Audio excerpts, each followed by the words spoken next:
Good evening सबको, नमस्कार। बेटा आपने नीट टेस्ट का आज टेस्ट दिया होगा, उम्मीद है सबका पेपर क्या अच्छा हुआ होगा। ठीक है, हम लोग उस पेपर का क्या है डिस्कशन करेंगे।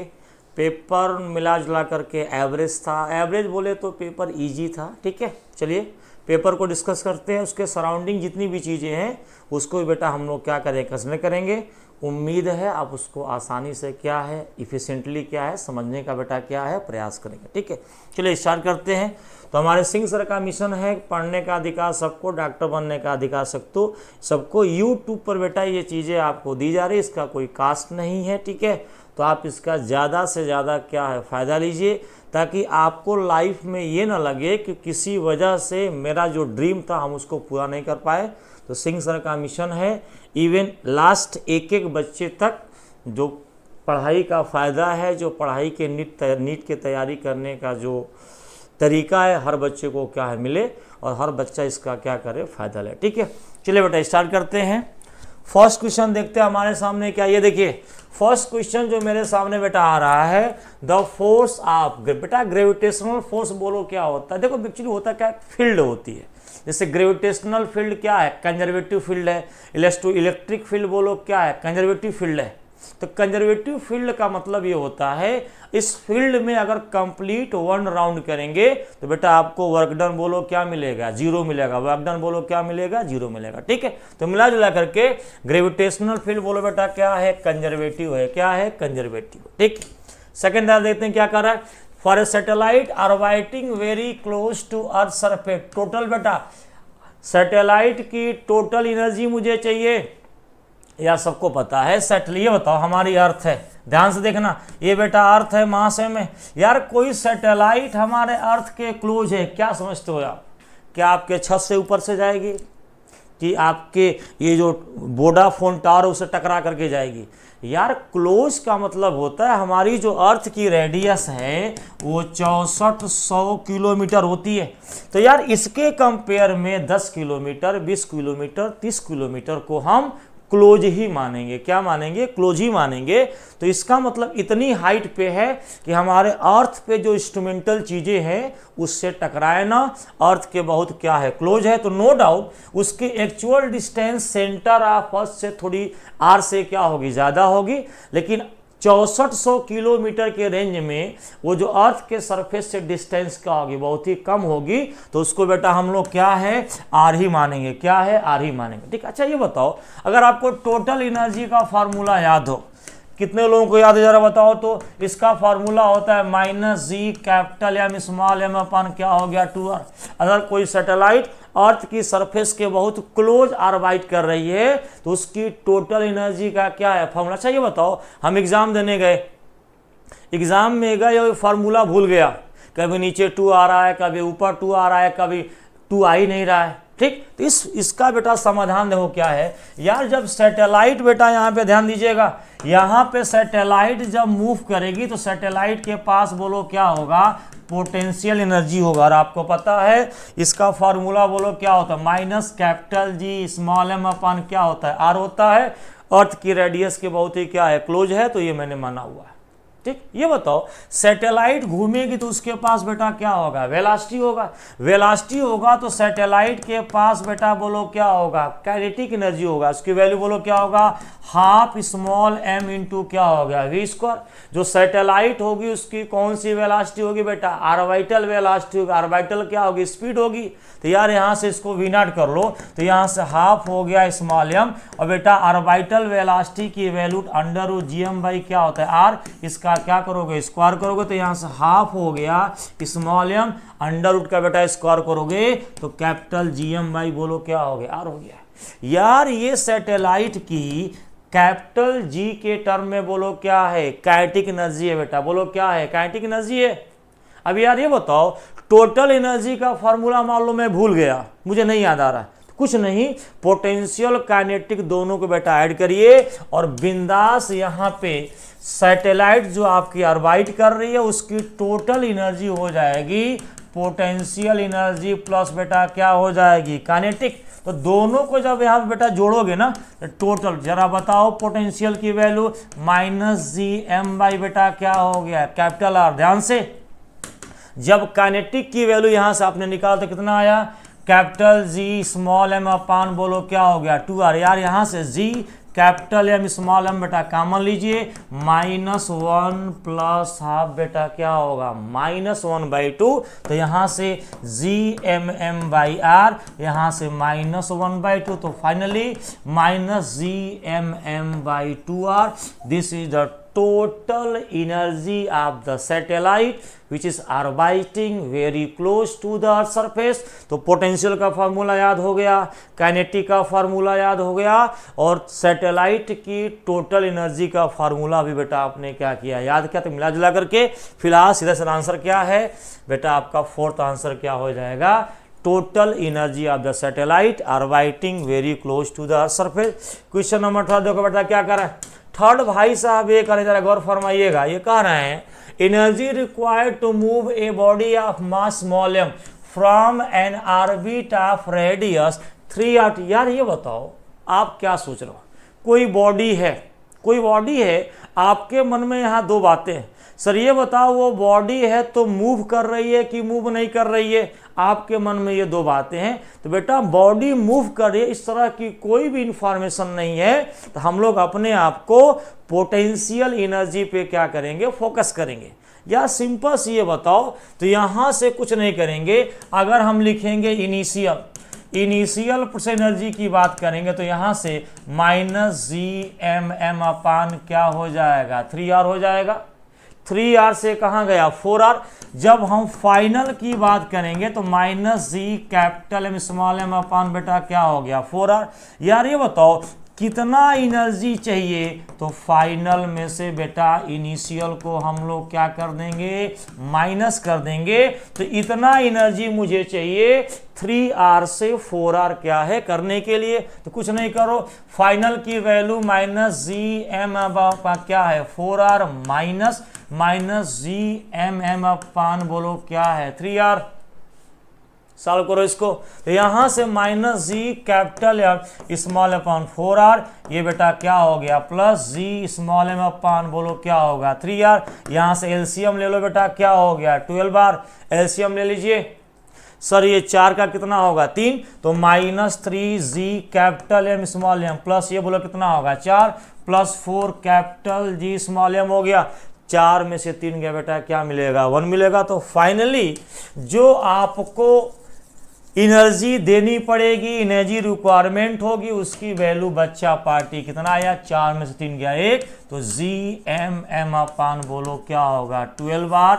ये बेटा हमारा क्या होगा आंसर, क्या होगा आंसर होगा। ठीक है, नेक्स्ट बात करते हैं क्वेश्चन नंबर 4, जरा गौर फरमाइएगा।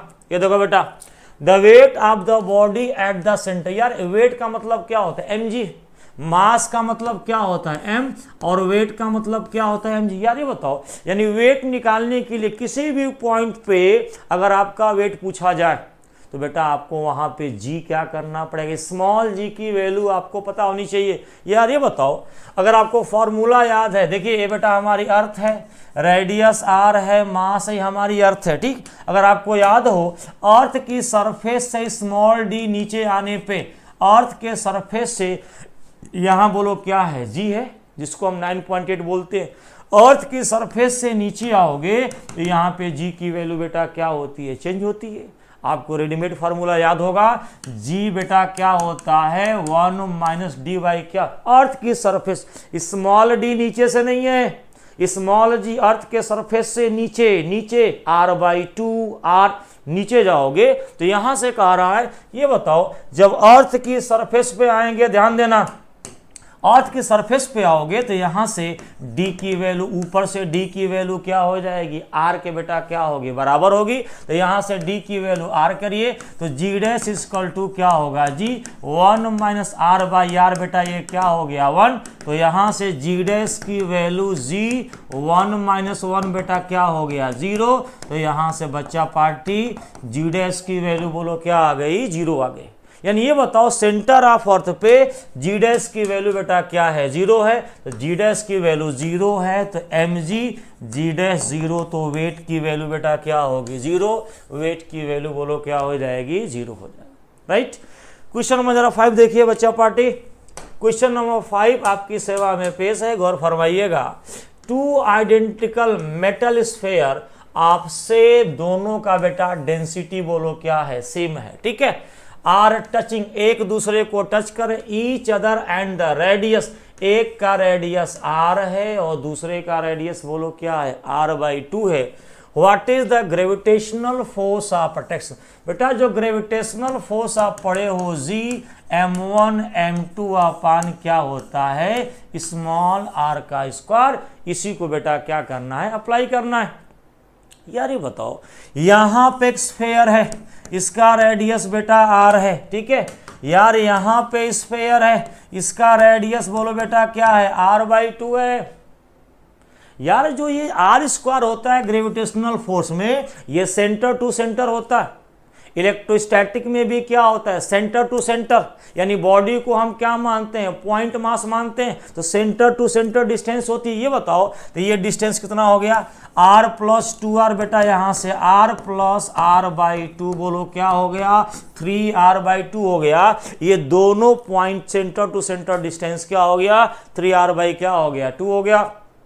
एक काम करो जरा, ऑप्शन देखो, ऑप्शन डेंसिटी के वॉल्यूम के टर्म में दिया गया। ये बताओ यहां पे सिंपली अगर मैं m1 की वैल्यू, यार मास इज m1 की वैल्यू क्या होगा, वॉल्यूम इनटू डेंसिटी होगा।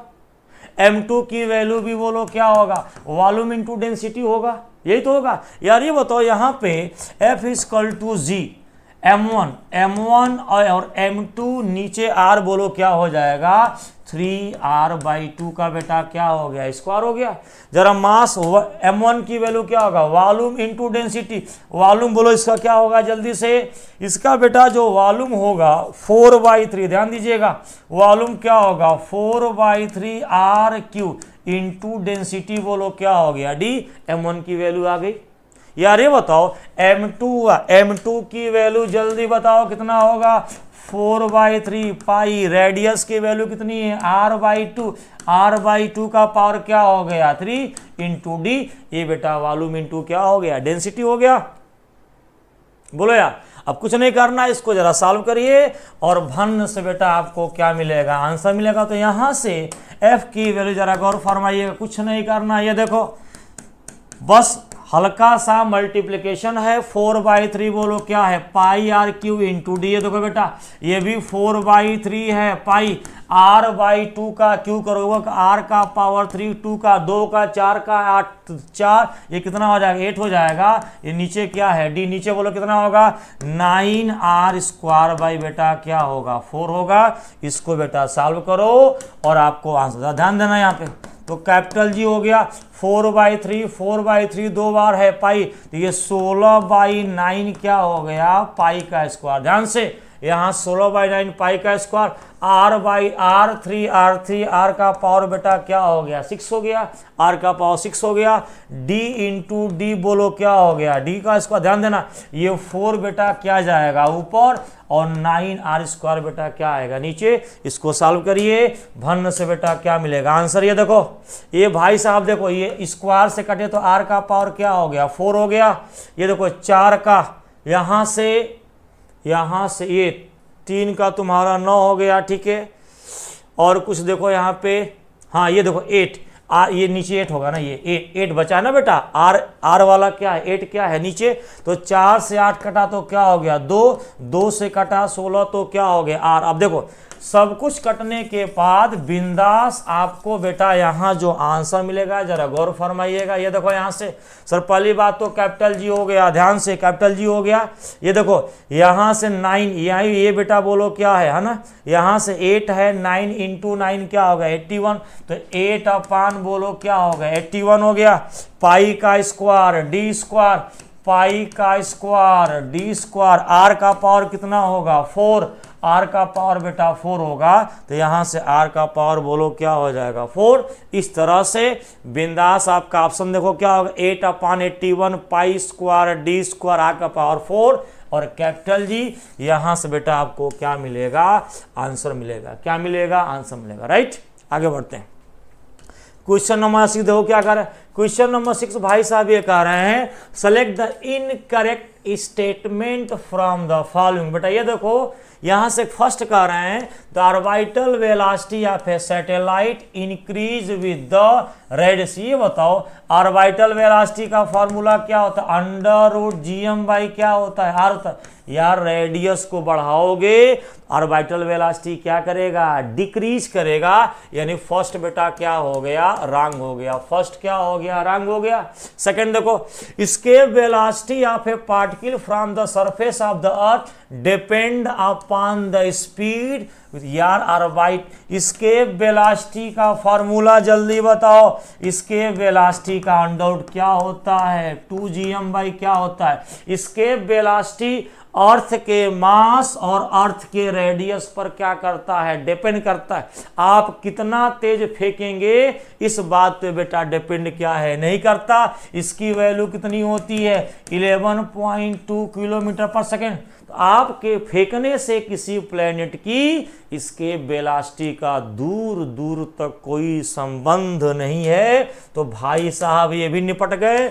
सेकेंड बेटा क्या हो गया? गलत हो गया। थर्ड देखो time period of A satellite does not depend. अरे भाई टाइम पीरियड के फॉर्मूले में बोलो क्या आता है? रेडियस आता है। तो रेडियस पे डिपेंड करता है। ये बोल रहे हैं डिपेंड नहीं करता। तो ये भी क्या हो गया? गलत हो गया। फोर्थ देखो orbital velocity is inversely proportional to the square root R. बिल्कुल सही।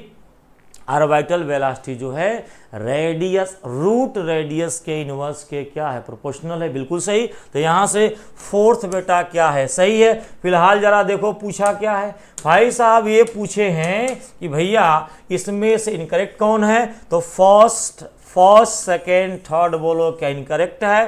फोर्थ बेटा क्या है? करेक्ट है। इस तरह से आंसर क्या है देख सकते। क्वेश्चन नंबर जरा 7 देखिए।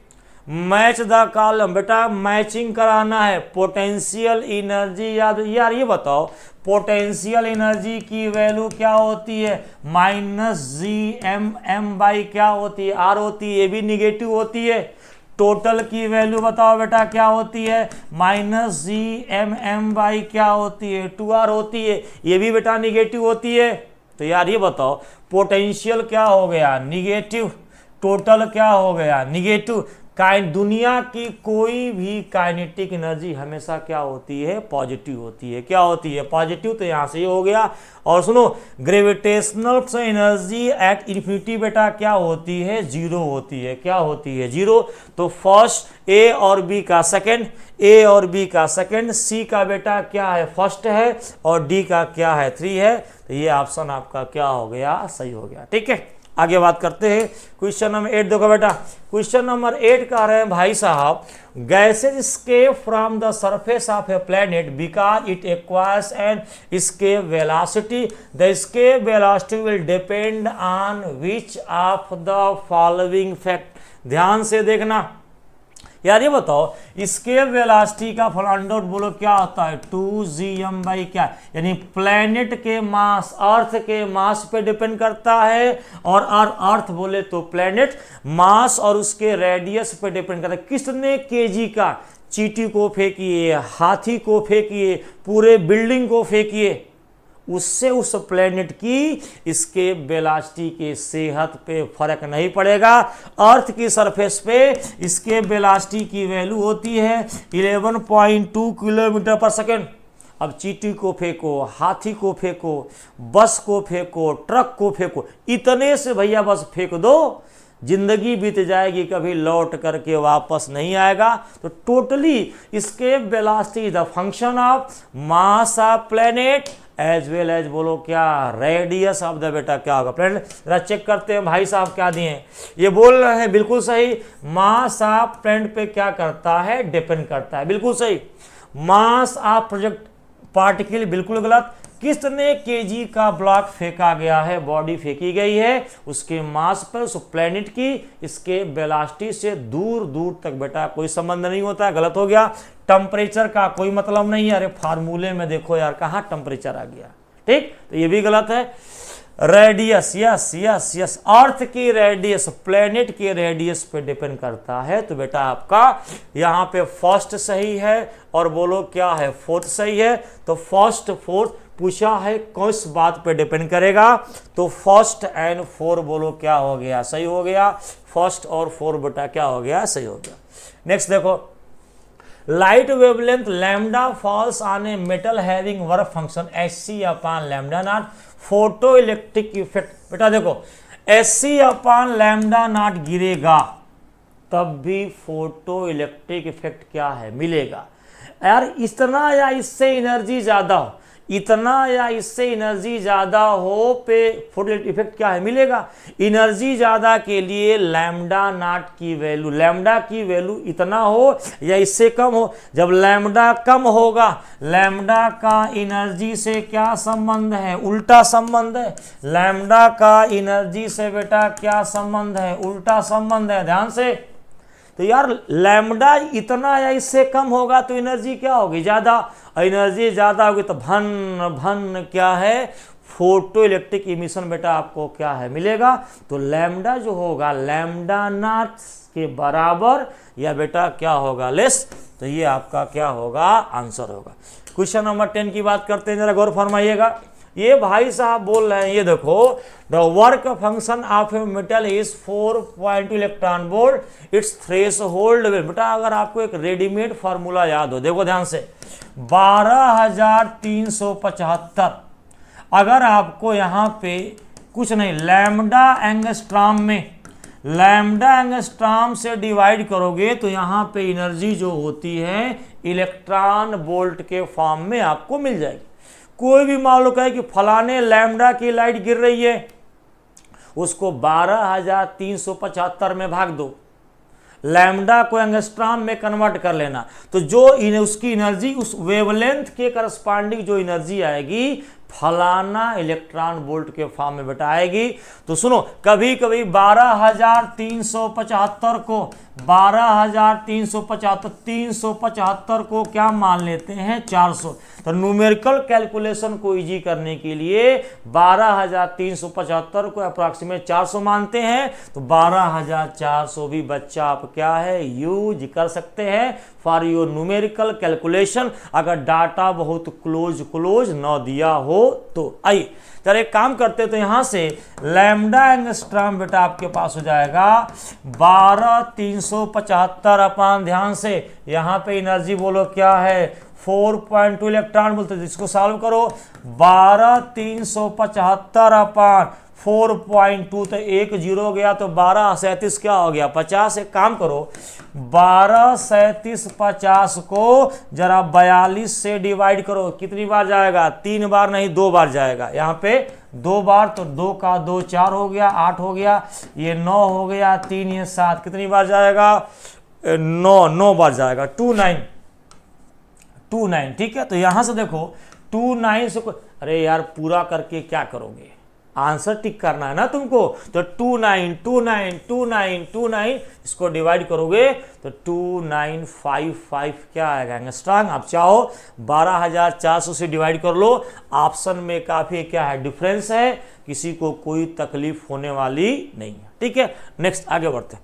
क्वेश्चन नंबर 11 देखो कह रहा है, stopping potential required to reduce the photoelectric current. यार ये बताओ स्टॉपिंग पोटेंशियल क्या होता है, आप कोई एनर्जी डालते हो, ध्यान से मान लो आप H mu equal to W nought plus kinetic energy. ध्यान से मान लो तुमने 20 इलेक्ट्रॉन वोल्ट की एनर्जी आपने किसी फोटो मेटेलिक प्लेट पे आपने क्या है डाला, उसका बेटा हर प्लेट का मेटल्स का अलग अलग क्या होता है, वर्क फंक्शन होता है। मान लो आपने 20 इलेक्ट्रॉन वोल्ट क्या किया, डाला, इसका फंक्शन 4 इलेक्ट्रॉन वोल्ट है, वर्क फंक्शन, तो 4 इलेक्ट्रॉन वोल्ट का एज ए यूज करेगा क्या, वर्क फंक्शन।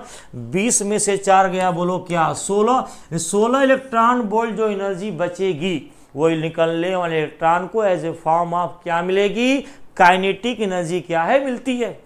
और बेटा जितना ये गिरने वाली एनर्जी ज्यादा होगी, ये तो वैल्यू फिक्स होती है, किसी भी फोटो सेंसिटिव प्लेट के लिए ये वैल्यू फिक्स होती है। तो बेटा ये बढ़ाओगे तो धनाधन काइनेटिक एनर्जी क्या होगा, बढ़ेगा, और काइनेटिक एनर्जी बढ़ेगा तो इसको रोकने के लिए स्टॉपिंग पोटेंशियल की वैल्यू तुम्हें क्या करनी पड़ेगी, बढ़ानी पड़ेगी।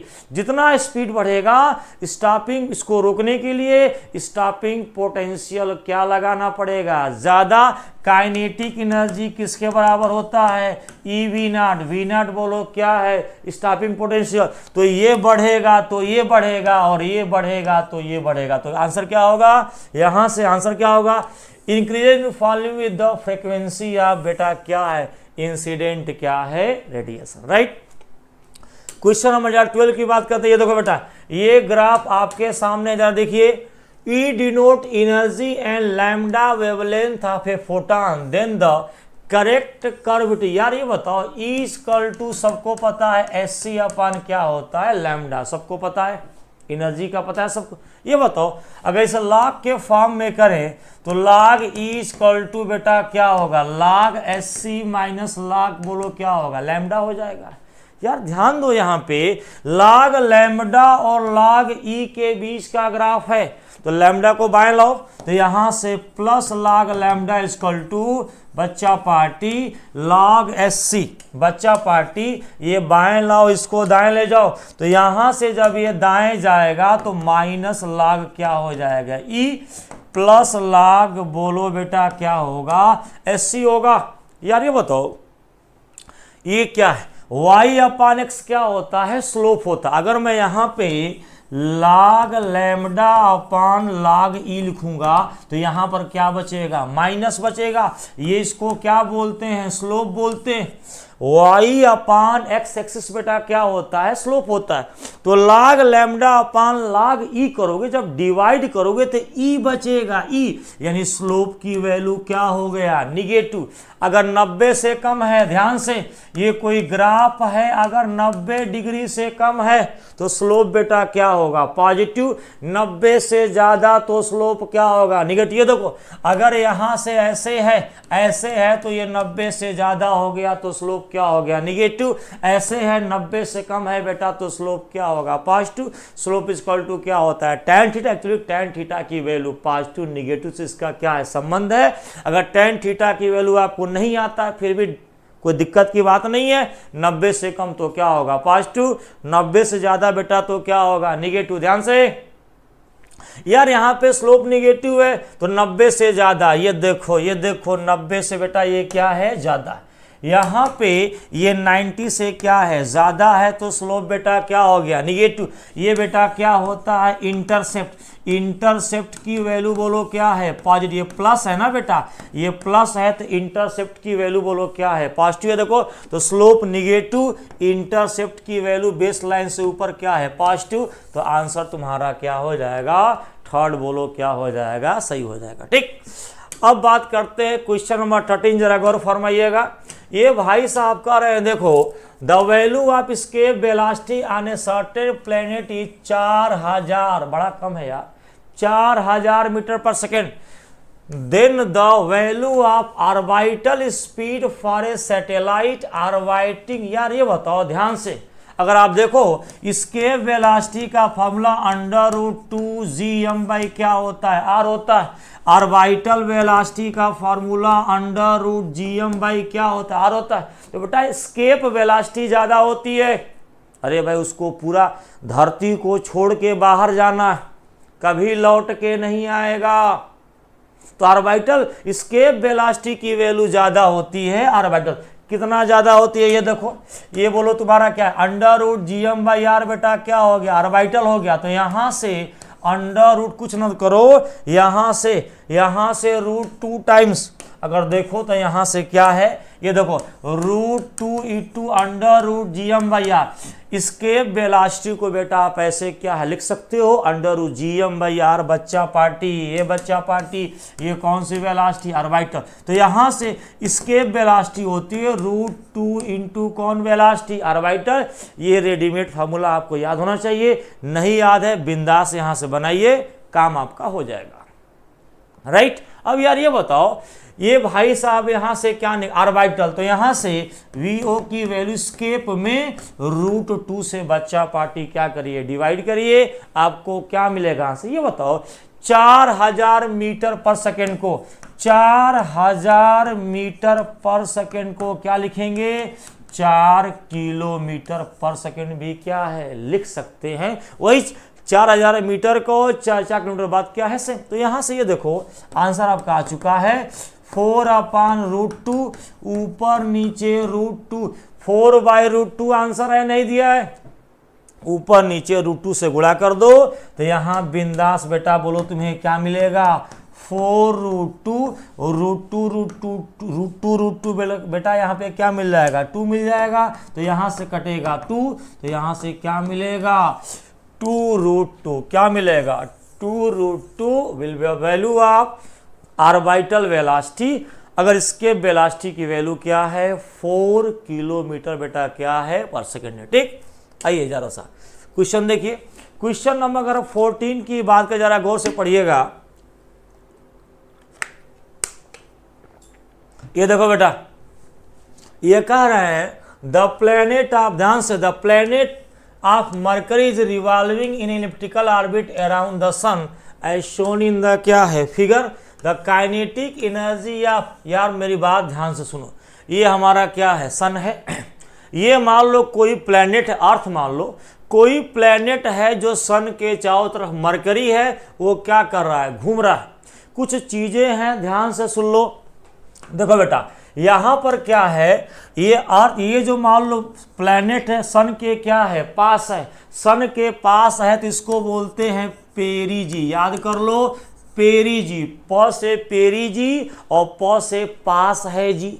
ये बेटा दूर है तो इसको क्या बोलेंगे एपोजी, क्या बोलेंगे एपोजी, तो याद कर लो सन से दूर होता है तो एपोजी, और सन के पास होगा तो क्या, तो ये पेरिजी, ये बोलो क्या होता है एपोजी। यार ये बताओ जब प्लेनेट मान लो अर्थ है या मरकरी कोई भी प्लेनेट है, जब सन के पास होगा, ध्यान से यार सन के पास होगा तो Gm1m2 अपान क्या हो गया r², जब सन के पास से गुजरेगा तो डिस्टेंस बेटा क्या होगा, कम होगा, डिस्टेंस क्या होगा, कम होगा, तो ग्रेविटेशनल फोर्स क्या मिलेगा, ज्यादा, और ग्रेविटेशनल फोर्स ज्यादा तो ध्यान देना, ग्रेविटेशनल फोर्स ज्यादा तो सेंट्रीपिटल फोर्स क्या मिलेगा, ज्यादा, सेंट्रीपिटल फोर्स ज्यादा, तो अपने आप बेटा जानते हो स्पीड क्या होती है, बढ़ जाती है। तो जब प्लैनेट मरकरी या कोई भी प्लैनेट जब सन के पास से गुजरेगा तो यहाँ पे स्पीड बोलो क्या होती है, मैक्सिमम, जब दूर होगा तो स्पीड बेटा बोलो क्या होती है, मिनिमम होती है। यानी जब पास होगा तो काइनेटिक एनर्जी बोलो क्या होगा, मैक्सिमम होगा, यहाँ पे काइनेटिक एनर्जी की वैल्यू बेटा क्या होगा, मिनिमम होगा, स्पीड यहाँ पे क्या होगी, कम होगी, यहाँ पे स्पीड बोलो क्या होगी, ज़्यादा होगी। ठीक, अब देखो पूछ क्या रहा है, यहाँ पे ये कह रहा है कि काइनेटिक एनर्जी, बाबू काइनेटिक एनर्जी यहाँ स्पीड क्या है, ज़्यादा, क्यों ज़्यादा, मैंने आपको जस्टिफाई कर दिया, स्पीड ज़्यादा तो इसको पेरी जी पे आपको क्या मिलेगा, काइनेटिक एनर्जी क्या मिलेगा, मैक्सिमम, एपो जी पे क्या मिलेगा, मिनिमम, और पेरी जी पे क्या है, ई है, तो ई पे काइनेटिक एनर्जी की वैल्यू क्या होगी, ग्रेटेस्ट होगी, बोले तो क्या होगी, मैक्सिमम होगी। ठीक, आगे बढ़ते 15 दो क्या कर रहा है, A satellite moving in a circular orbit of radius rc around the earth of mass radius r has, ये बताओ angular velocity, या तो आपको देखो पहले से फार्मूला याद हो, यार पहले से फार्मूला नहीं याद है तो टेंशन मत लो, फिजिक्स में हर फार्मूला दूसरे फार्मूला बेसिक से क्या है बनाया जा सकता है, बनाया जा सकता है। देखो सिंपल सी बात है, सबको याद होगा v = ओमेगा, सबको आता है, ओमेगा = बेटा क्या हो गया v/r, इसी ओमेगा को बोलो कौन सी वेलोसिटी बोलते हैं, एंगुलर वेलोसिटी। फार्मूला न याद हो टेंशन मत लिया करो, हर मर्ज की दवा होती है, फार्मूला आपको हम बनाना सिखाएंगे। ये देखिए v = ओमेगा r, ओमेगा बेटा क्या होगा v। यार ये बताओ ये है क्या, सैटेलाइट है तो बाबू सैटेलाइट की स्पीड क्या होती है? ऑर्बिटल होती है। या सैटेलाइट की स्पीड क्या होती है? ऑर्बिटल। तो क्या होगा? अंडर रूट GM बाई, बोलो क्या हो गया? R हो गया। Orbital velocity under root GM by क्या होती है? R होती है।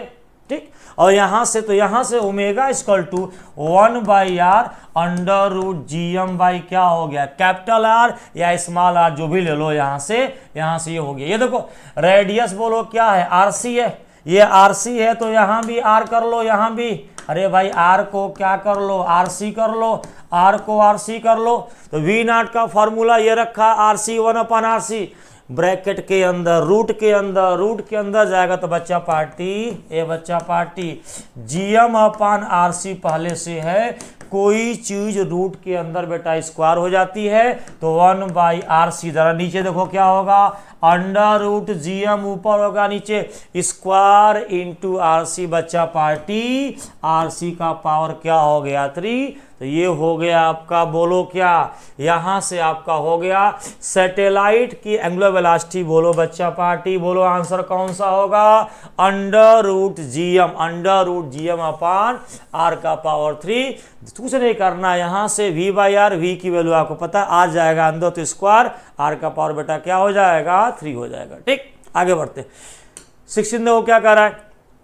The value of G at a place is 9.8 if the earth shrink uniform. Underline ये भाई साहब कह रहे हैं without changing its mass or centre.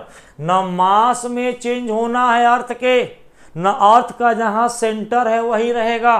ठीक, फिर कह रहा है to half of its size the value of G at the same point. ध्यान से यार ये बताओ, जहां पहले तुम G निकाल रहे थे अभी भी G वहीं, सारी डिस्टेंस कहां से ली जाती है? सेंटर से। तो यार सेंटर वही है और अर्थ श्रिंक कर गई। अरे हम ये करें, मान लो कोई आम है, ठीक है, वो पिचक गया तो यार आम का सेंटर जो पहले था वही है और जो पॉइंट था वो पॉइंट वही है। यानी श्रिंक करने, आम के पिचकने से सेंटर और पॉइंट के बीच के डिस्टेंस पे कोई फर्क नहीं पड़ेगा, और नहीं पड़ेगा तो ना M चेंज होगा ना R चेंज होगा।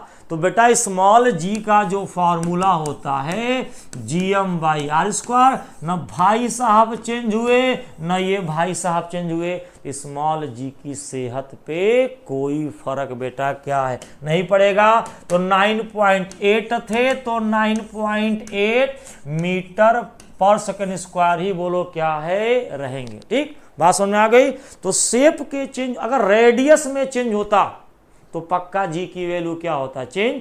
शेप के चेंज होने से रेडियस, सेंटर और पॉइंट के बीच की सेहत पे कोई फर्क नहीं पड़ेगा, तो बिंदास जी की वैल्यू बेटा वही रहेगी। 9.8 कौन सा है?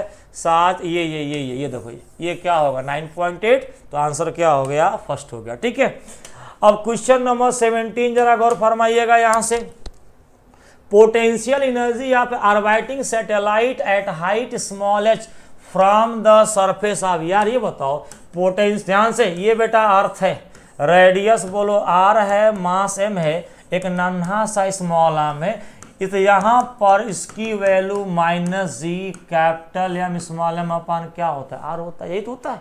कोई नन्हा सा मास अर्थ की सरफेस पे है तो पोटेंशियल एनर्जी की वैल्यू क्या होगी? -g mm बाई क्या होगा? R हो गया। अब यार ये बताओ यहाँ से कितना हाइट तुम ले जा रहे हो? यहाँ से हाइट बेटा h, यहाँ से देखो इसको उठा करके यहाँ कर दिए, h हाइट ऊपर लेगा। ये बताओ अब सेंटर से दूरी क्या हो जाएगी? R + h। तो बच्चा पार्टी पोटेंशियल एनर्जी की वैल्यू क्या होगा? -g कैपिटल स्मॉल m अपान बोलो क्या हो गया? R प्लस क्या हो गया? h। यहाँ पे ये बेटा पोटेंशियल, R का मतलब क्या है? आरी को तो समझते हो, रेडियस ऑफ अर्थ है, तो R कहो चाहे आरी कहो, बात क्या है? सेम है। तो मुझे ऐसा लगता है कि बच्चा पार्टी -gme अपान RP + h, ये आपका क्या हो गया आंसर? 18 देखिए क्या कर रहा है?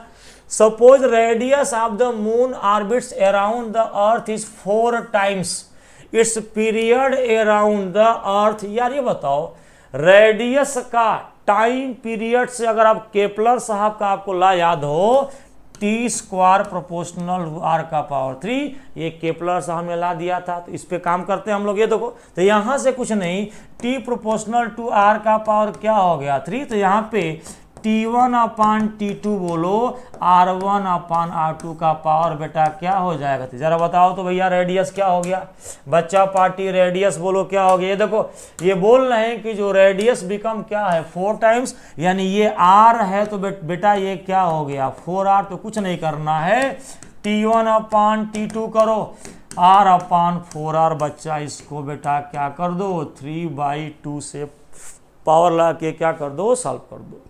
तो यहाँ से देखो ये कट गया तो 1/5। देखना तुम लोग यहीं गलती करते हो, मेन तो खेला तुम लोग यहीं पे कर देते हो। कैलकुलेशन देखो भैया, 1/4 का पावर 3/2, तो 1/4 का पहले 1/2 निकालो, कितना होगा 1/2, और 1/2 का पावर क्या कर दो 3, तो 1 बेटा क्या हो गया 8। तो यहाँ से T1 upon T2 equal to, जल्दी बोलो क्या हो गया 1/8 हो गया, 1/8। यहाँ से T2 की वैल्यू बोलो क्या हो गया 8T1, यानी टाइम पीरियड जो है 8 टाइम्स बेटा क्या है हो जाएगा। देखो यहाँ से 8 टाइम कौन सा है, ये नहीं है, ये नहीं, ये देखो देख रहे हो, ये स्मार्ट बनना है। स्मार्ट क्या बनना है जरा ये देखो, ये 2√2 का पावर बेटा स्क्वायर, तो 2 का स्क्वायर बोलो क्या हो गया 4, और √2 का स्क्वायर तो 4, √2 का स्क्वायर 2, तो क्या, तो 8 सीधे सीधे ना लेकर के तुमको बेवकूफ़ बना रहे हैं, तुम बेवकूफ़ बनोगे नहीं। तो यहाँ से 18 का आंसर बेटा क्या हो गया फर्स्ट हो गया। अब हम लोग बात करते हैं क्वेश्चन नंबर 19 पे, जरा गौर फरमाइएगा।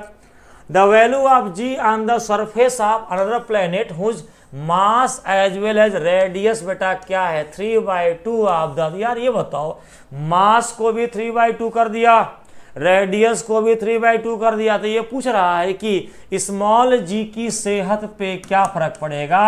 तो स्मॉल जी क्या होता है GM अपान बेटा क्या होता है। अरे इसको ये बताओ, मास को अगर आप 3/2m कर दिया, रेडियस को भी 3/2r कर दिया, तो यार बताओ यहाँ से जी डैश क्या होगा, जी मास 3/2m तो ठीक है, रेडियस देखो 3/2r का क्या होगा स्क्वायर, तो ये देखो g इंटू 3/2m हो गया, इसका स्क्वायर को 9/4 हो गया ना, ये 9/4 बेटा क्या हो गया r स्क्वायर। जरा ये देखो यहाँ से ध्यान से, ये gm/r स्क्वायर ऊपर 3/2 है, 9/4 पलटी मारेगा तो बेटा क्या होगा 4 क्या हो गया 9, तो ये 2 हो गया, ये नीचे क्या हो गया देखो gm/r स्क्वायर बोलो बेटा क्या है इनिशियल g है, तो स्मॉल g इंटू क्या हो गया 2/3। इनिशियल का बेटा क्या होगा 2/3 होगा, इनिशियल का क्या होगा 2/3, तो क्या होगा 2/3 हो जाएगा। ठीक है, क्वेश्चन नंबर 20 जरा गौर फरमाइए। यहाँ से ये देखो, यहाँ से प्लैंक्स कांस्टेंट है जब सेम, यार ये बताओ प्लैंक्स कांस्टेंट का एंगुलर मोमेंटम से डायमेंशन क्या होता है सेम होता है, h और एंगुलर मोमेंटम का डायमेंशन क्या होता है सेम। ऑप्शन जरा देखो, ऑप्शन कुछ इस फॉर्म में है, जरा आइए देखते हैं।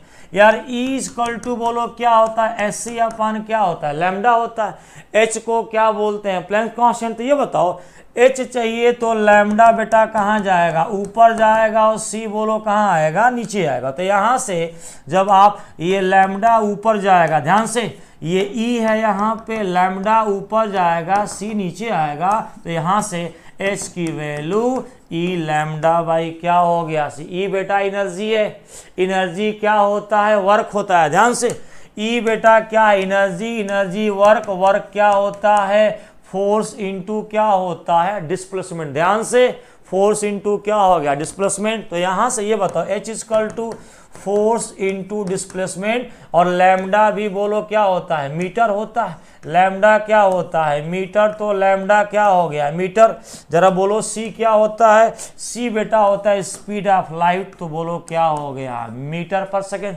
C क्या स्पीड ऑफ लाइट बोलो क्या होगा मीटर पर सेकेंड। तो यार ये बताओ नीचे रखोगे मीटर पर सेकेंड, तो मीटर से मीटर कट गया, सेकंड कहाँ जाएगा ऊपर, तो h इक्वल टू फोर्स हो गया, डिस्प्लेसमेंट हो गया, टाइम हो गया, तो ये हो गया फोर्स, डिस्प्लेसमेंट क्या हो गया मीटर, और t बेटा क्या हो गया टाइम। तो force into metre into time जो है किसको रिप्रेजेंट करेगा, यूनिट और डायमेंशन, आप बोलो क्या, एंगुलर मोमेंटम को बेटा क्या करेगा, रिप्रेजेंट करेगा। ठीक है, क्वेश्चन नंबर देखिए, क्वेश्चन नंबर देखो जरा 21 क्या कह रहा है, गौर फरमाइए। ये देखो बेटा, ये कह रहे हैं kinetic energy of a free electron is 4 times its de Broglie wavelength changes by. यार ये बताओ, अगर लैम्डा का एनर्जी से संबंध अगर याद हो तो lambda is equal to 1/√2m के बोले तो कौन एनर्जी, काइनेटिक एनर्जी। या काइनेटिक एनर्जी को 4 टाइम्स कर दोगे तो lambda is equal to 1/2m बोलो क्या हो गया 4, तो √4 बाहर क्या आएगा 1/2 आएगा, √4 बाहर क्या आएगा 1/2 आएगा। यानी अब जो आपके पास लैम्डा होगी वो लैम्डा डैश की वैल्यू क्या हो जाएगी, λ/2 क्या हो जाएगा बेटा, तो wavelength change by a factor λ/2 क्या होगा 1/2, क्या होगा 1/2। ठीक है, तो इस तरह से बड़ी आसानी से क्वेश्चन नंबर 21 को क्या कर सकते हैं, सॉल्व कर सकते हैं। ठीक, अब जरा बात करते हैं क्वेश्चन नंबर 22। देखो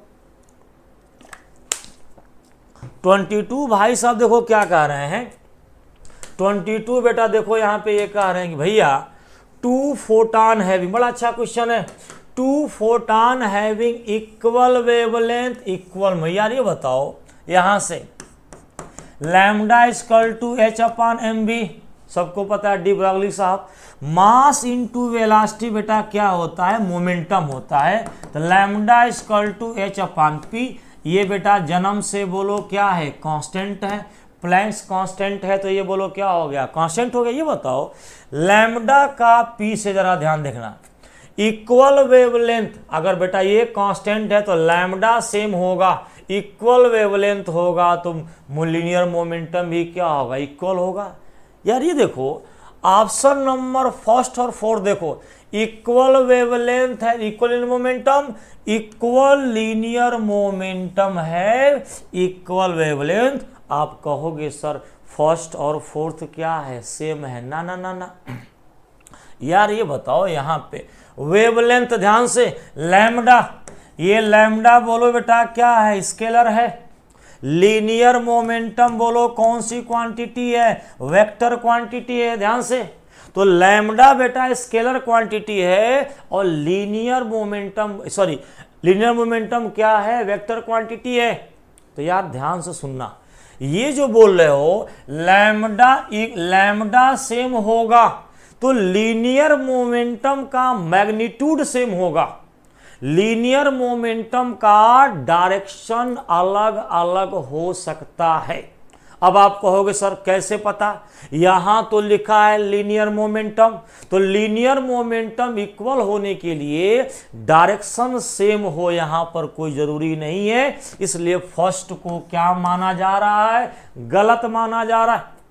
फर्स्ट के कंपेयर में फोर्थ जो ऑप्शन है वो ज्यादा इफेक्टिव है। जरा देखो इक्वल लीनियर मोमेंटम, अब यहां पे देखो यहां ये माना जा रहा है कि हो सकता है दोनों का डायरेक्शन बोलो क्या हो सेम हो, ठीक है, तो मोमेंटम सेम होगा तो लैम्डा का सेम होना मस्ट है, मस्ट।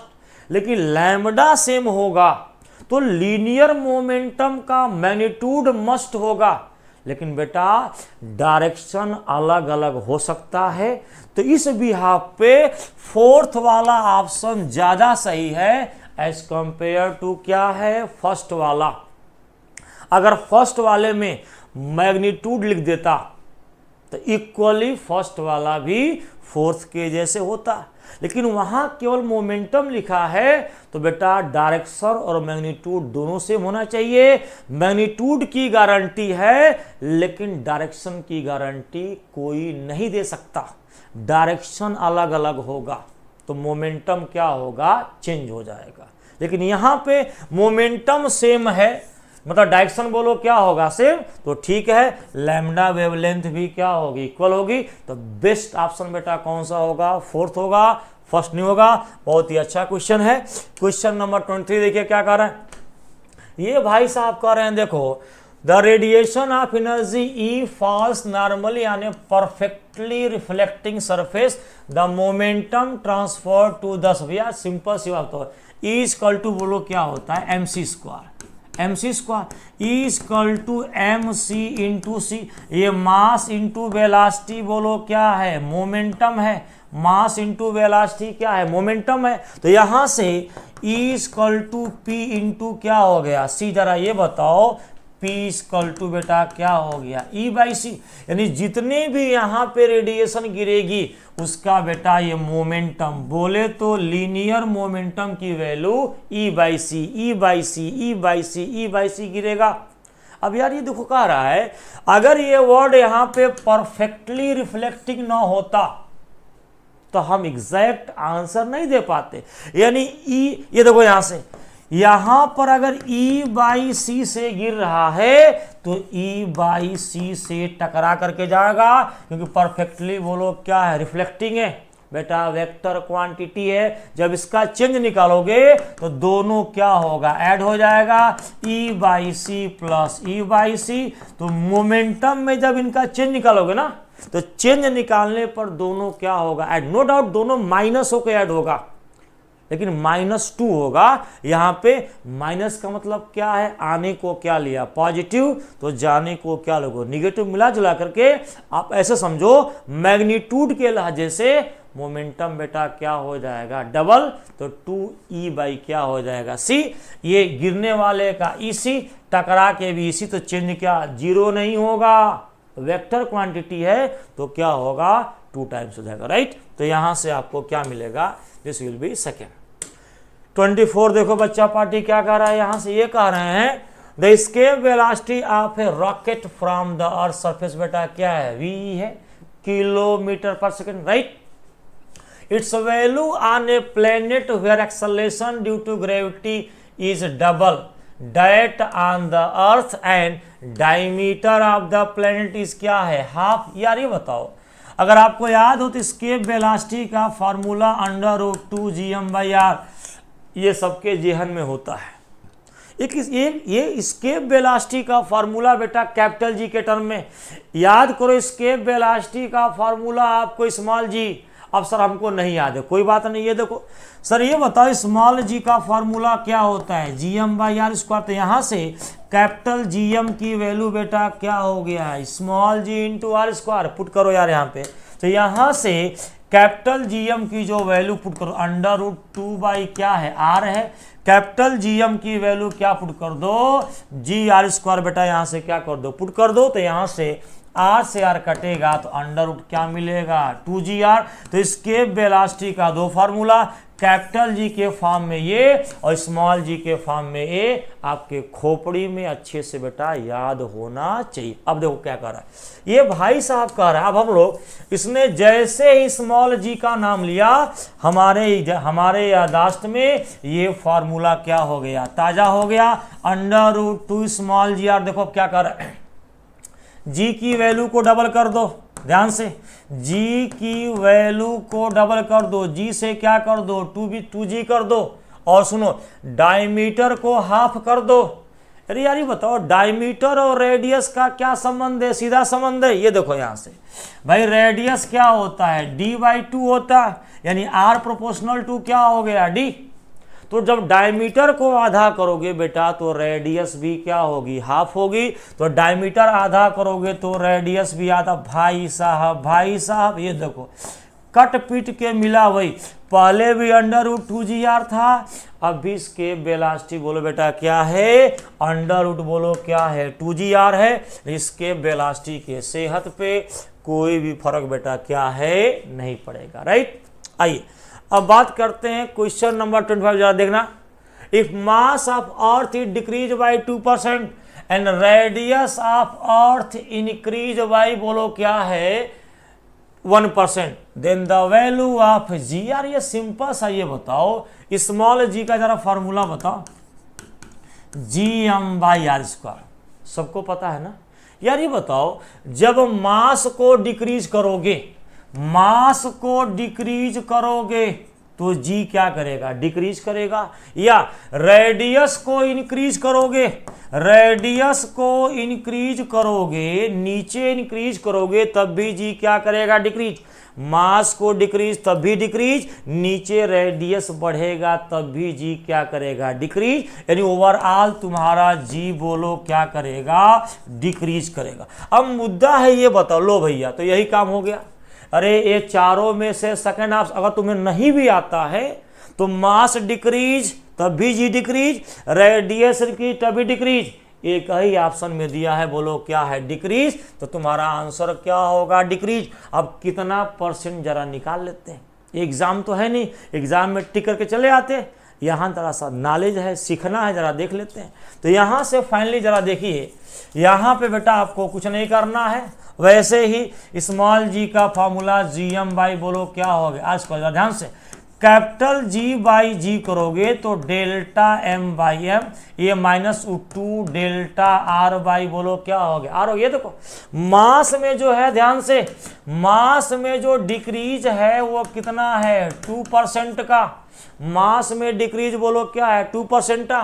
रेडियस में इंक्रीज बोलो क्या है, 1%। तो -2% यहाँ, -2% यहाँ कितना, -4%। यानी जी में डिक्रीज बोलो क्या होगा, डिक्रीज क्या होगा, 4%। क्या होगा, 4%। तो वैसे भी आपको डिक्रीज एग्जैक्ट वैल्यू क्या है, ऐसे आप फार्मूले से क्या करना, निकाल लेना, ठीक है। तो यहाँ से चलिए 1 to 25 क्या है हमने डिस्कस किया, ठीक है। अब आवे आपको बेटा 26 to 50 जो है वसीम सर क्या है डिस्कस करेंगे, ठीक है। पेपर बड़ा अच्छा था, एवरेज था, ठीक है। तो ग्रेविटेशन और आपका ये ड्यूल नेचर था, मोस्टली फार्मूला बेस्ड है। कोशिश करिए मदर, देखो मदर फार्मूले बहुत कम होते हैं और उन्हीं से सारे फार्मूले क्या हैं बनते हैं। तो कोशिश करो मदर फार्मूले को जानने का। कि मान लो तुम्हारे हाथ से अगर 4 महीने पहले भी किताब छीन लिया जाए तो बेटा अगर आपके पास कॉन्सेप्ट है, अप्रोच अगर आपके पास है कि मदर फार्मूला से गिवन फार्मूला कैसे बनाते हैं, तो बड़ी आसानी से क्या है कर लेंगे, ठीक है। तो चलिए नेक्स्ट 26 टू ऑनवर्ड आप जो है वसीम सर कराएंगे, ठीक है। थैंक यू, नमस्कार। Hello student, new light channel पे आप सभी का स्वागत है। अब स्टार्ट करते हैं क्वेश्चन नंबर 26। क्वेश्चन नंबर 26 में बोला गया है, for a photo electric emission from certain metal the cut off frequency, question में गिवन है न्यू, और रेडिएशन ऑफ फ्रीक्वेंसी अगर 3 न्यू कर दिया जाए तो बताना है maximum possible velocity of emitted electron क्या होगा। तो आइंस्टीन की इक्वेशन आपने पढ़ा होगा, photo electric effect, Einstein equation. E incident energy बराबर होता है हमारा work function plus kinetic energy maximum. अगर हम लोग मैक्सिमम काइनेटिक एनर्जी को इधर ले आए तो मैक्सिमम काइनेटिक एनर्जी बराबर हो गया ई माइनस वर्क फंक्शन। चलिए काइनेटिक एनर्जी को हम लोग हाफ mv² लिख सकते हैं, हाफ mv² बराबर ई।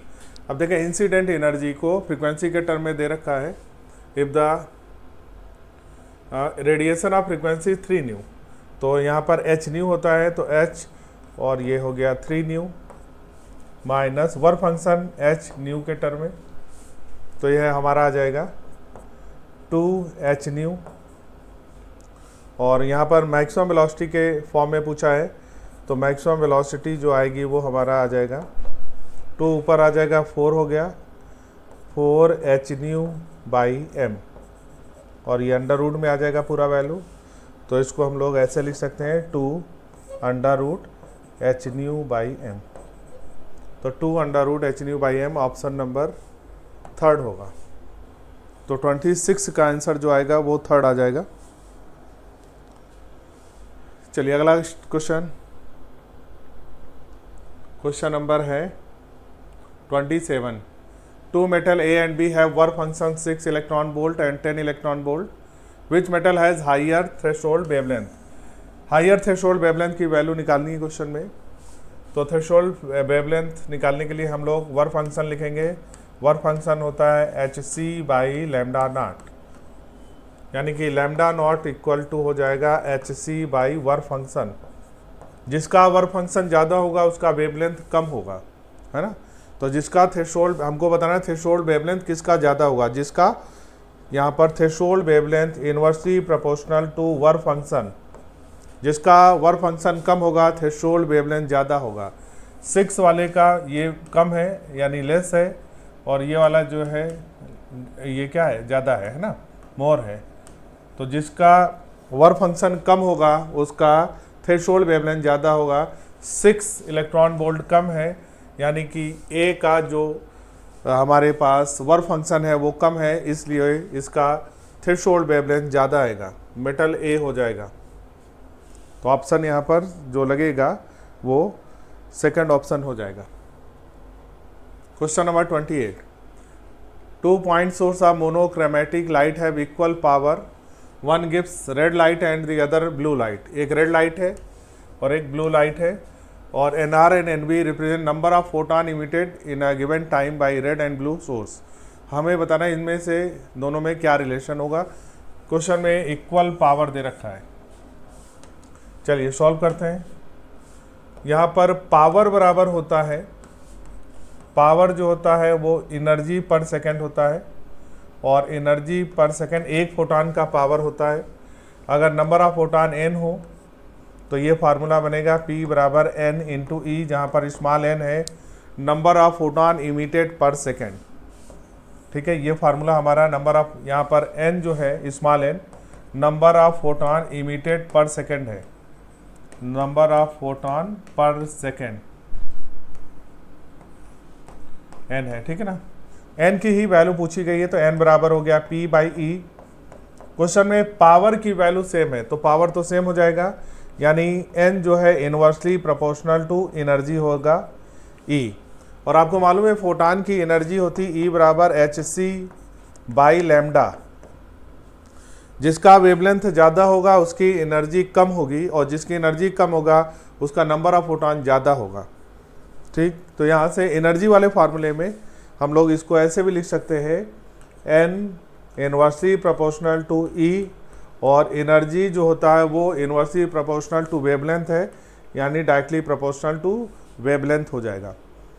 किसका वेवलेंथ ज़्यादा होता है तो आपको मालूम है रेड कलर का जो वेवलेंथ होता है वो हमारा ब्लू कलर से ज़्यादा होता है। तो रेड लाइट या ब्लू लाइट में अगर हम लोग चेक करें तो रेड लाइट का वेवलेंथ ज़्यादा होगा, जिसका वेवलेंथ ज़्यादा होगा उसका नंबर ऑफ फोटॉन ज़्यादा होगा। रेड कलर का वेवलेंथ ज़्यादा है इसलिए रेड कलर का number of photon per second ज़्यादा होगा, NR ग्रेटर देन NB होगा, NR ग्रेटर देन NB होगा। सेकंड ऑप्शन करेक्ट होगा। चलिए अगला करते हैं। E and B the kinetic energy of photon, photo electron and frequency of light radiation. If be thrice the frequency, frequency को 3 गुना कर दिया गया है, बताना है क्वेश्चन में नया काइनेटिक एनर्जी क्या होगा। तो काइनेटिक एनर्जी बराबर होता है काइनेटिक एनर्जी बराबर होता है incident energy minus work function. इन्होंने काइनेटिक एनर्जी को क्या लिखा है E, तो काइनेटिक एनर्जी को E लिखा हुआ है, और इंसिडेंट फ्रीक्वेंसी यहाँ पर बोला गया। तो काइनेटिक एनर्जी को इन्होंने E लिखा है तो K की जगह E लिखेंगे। Incident energy h new minus work function, पहला इक्वेशन हो गया। अब इन्होंने बोला है कि अगर फ्रीक्वेंसी रेडिएशन की 3 गुना करेंगे तो नई काइनेटिक एनर्जी E डैश हो जाएगी, और इसको लिखेंगे h इंटू 3 न्यू, तो 3h न्यू हो जाएगा माइनस वर्क फंक्शन वही रहेगा। इक्वेशन सेकंड हो गया। तो अगर हम लोग इसको फाई की यहाँ पर वर्क फंक्शन की वैल्यू निकालें तो वर्क फंक्शन हो जाएगा E, वर्क फंक्शन की वैल्यू हो जाएगा हमारे पास E h new minus E। इस वैल्यू को यहाँ पर पुट करेंगे तो E डैश की जो वैल्यू आई वो हमारी हो गई 3h new minus h new और प्लस E हो जाएगा, माइनस माइनस प्लस हो जाएगा। 3h न्यू में से h न्यू गया तो ये हो गया 2h न्यू प्लस E। तो नई जो काइनेटिक एनर्जी आएगी वो हमारी 2h न्यू से ज़्यादा आएगी। यहाँ पर लिखा है always E minus H new, तो गलत हो गया। ऑलवेज ई प्लस W2, ये गलत हो गया। ऑलवेज ई बाई 2, ये भी नहीं होगा। कौन सा ऑप्शन बचा? नन। नन में आंसर ये लगाएंगे 2H न्यू प्लस ई, तो 2H न्यू प्लस ई इसका राइट आंसर होगा। ठीक है ना। चलिए अगला करते हैं question number 30। Electron of mass Me and proton of mass MP are accelerated through the same potential difference. Question में सेम पोटेंशियल डिफरेंस है और हमको डी ब्रॉगली वेवलेंथ लिखना है इलेक्ट्रॉन का प्रोटॉन के साथ। डी ब्रॉगली वेवलेंथ होता है H/P, या इसी को H/MB लिख सकते हैं, या इसी को हम लोग लिख सकते हैं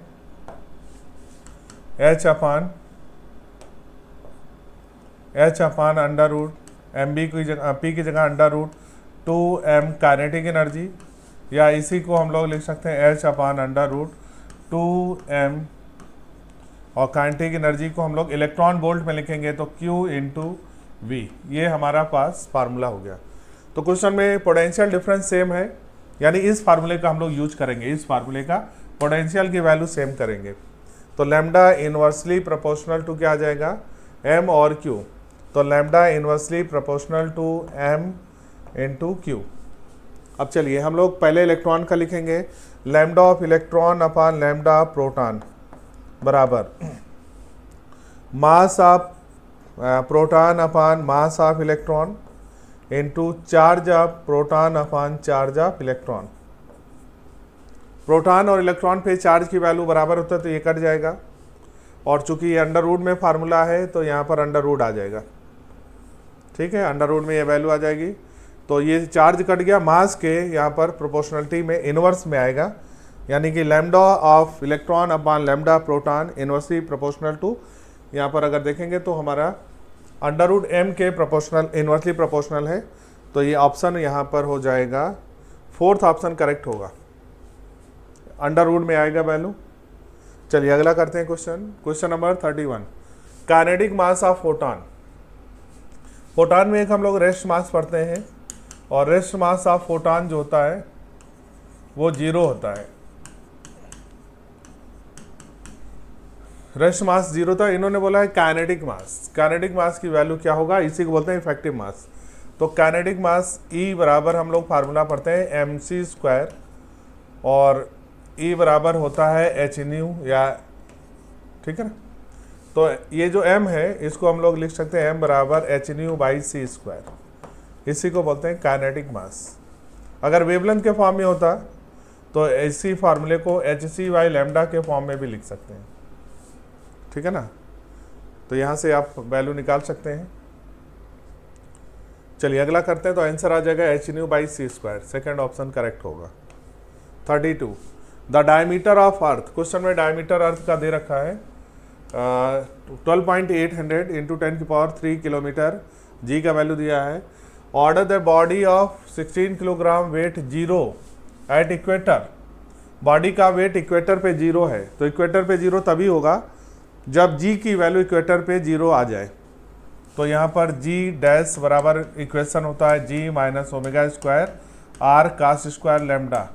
इक्वेटर पे जी की वैल्यू हम निकालेंगे तो इसको इन्होंने बोला वेटलेसनेस यानी 0, तो ये वैल्यू आ जाएगा जी माइनस ओमेगा स्क्वायर आर, और कास स्क्वायर लैम्डा की वैल्यू 0 हो जाएगी, तो कॉस 0 का वैल्यू 1 हो जाएगा। यहाँ से ओमेगा की वैल्यू पूछा गया है, ओमेगा बराबर under root G by R आ जाएगा।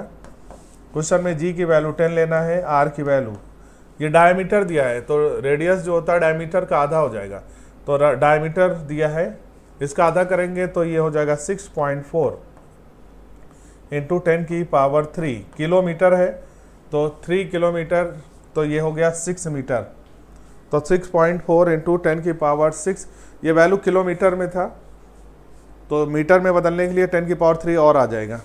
तो इस वैल्यू को सॉल्व करेंगे तो ये वैल्यू हो जाएगा हमारा, पॉइंट हटाएंगे 5, एक 0 कट जाएगा 4, 1/800 रेडियन पर सेकेंड। ठीक है ना, तो 1/800 रेडियन पर सेकेंड इसका राइट आंसर होगा ऑप्शन नंबर 3। चलिए अगला करते हैं यहाँ पर 33 the change in the gravitational potential energy when body mass m raise to height nr। तो अर्थ के सरफेस से एक बॉडी है जिसका मास यहाँ पर m है, इसको कितनी ऊंचाई ले जाना है, इस मास को h इक्वल टू nr ऊंचाई तक ले जाना है। कितना वर्क डन होगा, या इसमें पूछा है change in gravitational potential energy. Change in gravitational potential energy को वर्क डन बोलते हैं। वर्क डन जो होता है वो mgh/1 + h/r से निकाला जाता है। वैल्यू पुट करते हैं, mgh की जगह पर हम लोग nr लिखेंगे, अपान 1 + h की जगह nr/r लिखेंगे। r से r कैंसिल हो गया, r से r कैंसिल हो गया, तो ऑप्शन हमारे पास क्या आ गया, mgr इंटू n अपान n+1। तो ये राइट आंसर होगा, mgr n अपान n+1। पहला ऑप्शन करेक्ट हो जाएगा। ठीक है, चलिए अगला करते हैं question number 34। Mass m is divided into 2 part. एक मास m है, उसको 2 पार्ट में डिवाइड करना है। एक पार्ट है xm और दूसरा पार्ट है 1 - x × m। अच्छा, दोनों पार्ट के बीच का जो फोर्स होगा उसको अगर हम लोग लिखें तो F हो गया G m1 m2 यानी x × m, और ये वाला अंदर मल्टीप्लाई करेंगे तो m - xm divided by r²। अब क्वेश्चन में ये फोर्स आया, लेकिन क्वेश्चन में फोर्स नहीं बताना है, मैक्सिमम फोर्स बताना है। For maximum force, for F maximum, तो इसको डिफ्रेंशिएट करना होगा मैक्सिमा या मिनिमा की कंडीशन। आपको याद है dF/dx शुड बी 0 होना चाहिए। चलो इस इक्वेशन को डिफ्रेंशिएट करेंगे, g/r² यहाँ पर कॉमन हो जाएगा और यहाँ पर xm² हो जाएगा। तो डिफ्रेंशिएट करेंगे तो बचेगा m² माइनस, ठीक है, इसको डिफ्रेंशिएट करेंगे तो x² m² हो जाएगा। तो ये बचेगा 2x × m²। कॉमन हो जाएगा, वैल्यू हो जाएगा g m²/r², और यहाँ बचेगा हमारा 1 - 2x, ये इक्वल टू 0 के बराबर होगा। तो ये पूरी वैल्यू 0 से यहाँ पर आके 0 हो जाएगा। तो 1 - 2x बराबर आ गया 0, x बराबर आ गया 1/2। तो आंसर राइट हो जाएगा फर्स्ट ऑप्शन। फर्स्ट ऑप्शन इसका राइट आंसर होगा। 35 gravitational force between 2 object equal मास। 2 इक्वल मास है, एक मान लेते हैं m है, दूसरा भी m होगा। इनके बीच का दूरी r मान लिया। अब इन्होंने बोला इनके बीच में लगने वाला फोर्स F है, तो फोर्स की वैल्यू अगर लिखें तो g m²/r² हमारा फोर्स है। अब इन्होंने बोला इसका 50% मास ट्रांसफ़र हो गया, इसका 50% मास इसमें ट्रांसफ़र हो गया। तो इसका 50% ट्रांसफ़र हो गया, तो यहाँ कितना बचेगा, अब मास बचा यहाँ पर m/2 और यहाँ 50% जुड़ गया तो m + m/2, तो 3m/2 हो गया। अब नया फोर्स निकालना है तो इसको F' बोलेंगे, फार्मूला G m1 m2/r², तो m/2 × 3m/2/r²। ठीक है, तो वैल्यू आ गया हमारे पास g m²/r² × 3/4। तो g m²/r² को f लिख सकते हैं, तो आंसर आ गया 3/4f, 0.75f। 0.75 इसका राइट आंसर होगा। सेकंड ऑप्शन इसका करेक्ट आंसर आ जाएगा। 36 a proton accelerated through potential v has de Broglie wavelength lambda दिया है, और एक अल्फा पार्टिकल है, एक प्रोटॉन है, एक अल्फा पार्टिकल है, और पोटेंशियल की वैल्यू सेम है दोनों के लिए। बताना है क्वेश्चन में वैल्यू क्या आएगी अल्फा पार्टिकल के लिए। तो लैम्डा होता है h/√2m, और काइनेटिक एनर्जी को Q × V अभी हम लोगों ने फार्मूला पढ़ा था, यानी जो लैम्डा इन्वर्सली प्रोपोर्शनल टू होगा वो होगा √m और Q के इन्वर्सली प्रोपोर्शनल है।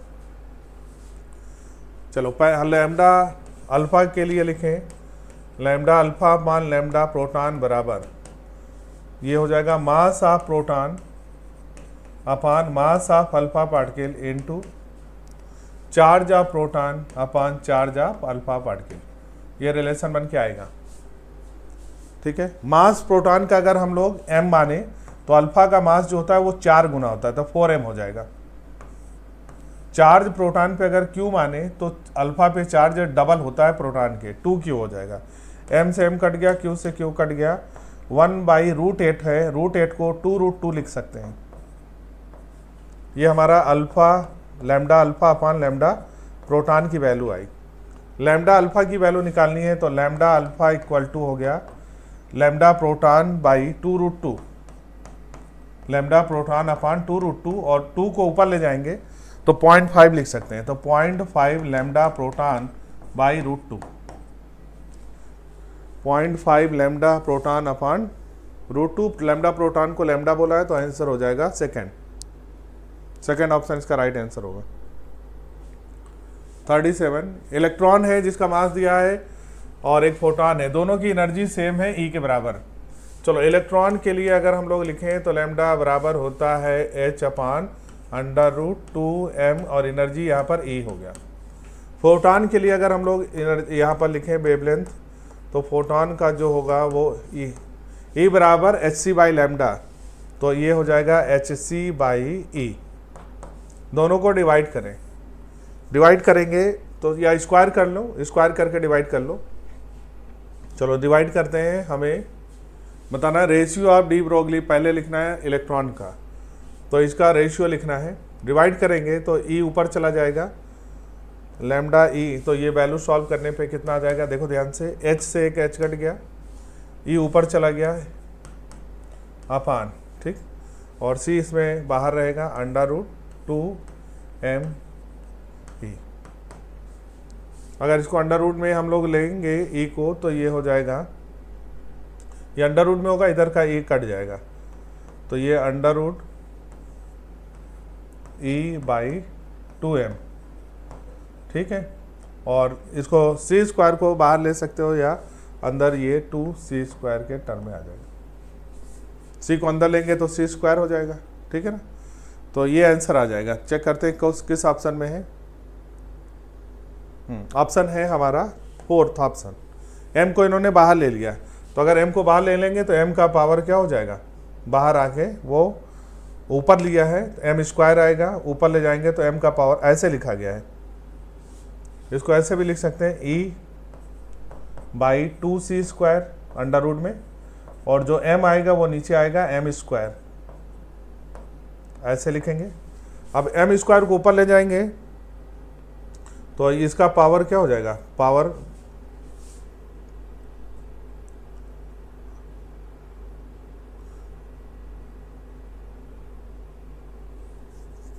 हाँ ये ऊपर जाएंगे तो पावर इसका अंडर रूट में है ना, तो अंडर रूट में, हाँ यहीं से लिख देते हैं, ठीक है।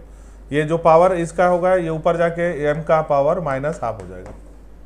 तो ये ऑप्शन यहाँ पर दे रखा है।